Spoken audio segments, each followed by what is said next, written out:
Okay, Assalamualaikum dan selamat sejahtera. Untuk tutorial kali ini, saya akan sambung daripada pengenalan tentang Kaizala. Okay, hari ini saya nak ajar tentang macam mana cara nak buat group dalam Kaizala, subgroup dia dan juga main group. Okay, yang pertama, kita buat dulu subgroup, yang group kecil di bawah dia. Okay, contohlah kita ada ajar 5 kelas. Jadi, kita buat dulu group. Ada kelas yang di bawah tu lah, contoh tingkatan 1 ada 5 kelas kita ajar. Kita ajar kelas 1A, contoh new group, kita pergi new group 1A1. Okay, kita masukkanlah gambar mana-mana dan kita tekan next. Okay, kita masukkanlah siapa-siapa anak murid kita and then kita klik OK. So kita boleh invite student kita dalam melalui WhatsApp ataupun Telegram, ataupun kalau yang ada Kaizala tu boleh kita add juga. Ni pilihan dia. Okay, so ini group dia. So kita boleh invite masuk dalam ni. Invite lah siapa yang masuk dalam ni. Add participant. So kita boleh add student kita. Okey, ini subgroup. Jadi macam mana kita nak masukkan dalam main group? Okey, contoh saya masukkan dalam group besar.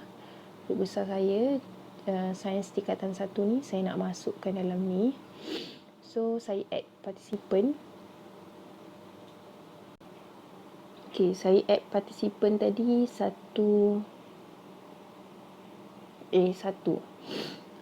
Okey, so saya masukkan. So sekarang ni dalam group besar, main group ni, sains tingkatan 1 ni ada subgroup bawah tu. Okey, so dekat sini kita boleh tengoklah siapa yang masuk kan. Ni siapa yang masuk. Ada 5 kelas. So senang, paling mudah kita nak manage. Ada 10 group ni kita boleh manage. So dekat subgroup ni kita boleh message. Contoh kita nak bagi tugasan yang sama pada student. Contoh kuis kan, kita nak bagi tugasan yang sama pada student. So mereka semua boleh dapat dalam, dia boleh nampak lah dalam group main group ni.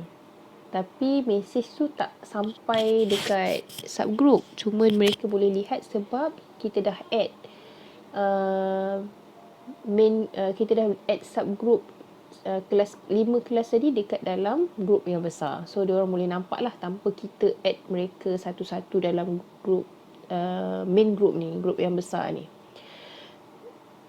Okay, so itu sedikit pasal main group dan subgroup.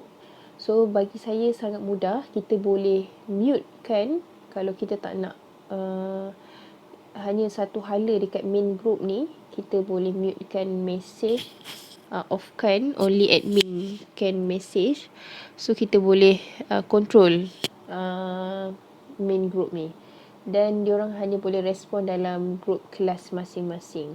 So sangat mudah lah bila kita manage group dengan subgroup. Itu secara ringkas saya nak ajar tentang pembinaan group. Okay, lepas ni tutorial seterusnya saya akan ajar macam mana kita nak buat kuis dekat dalam Kaizala ni. Okay, itu sahaja perkongsian saya. Terima kasih. Assalamualaikum dan selamat sejahtera.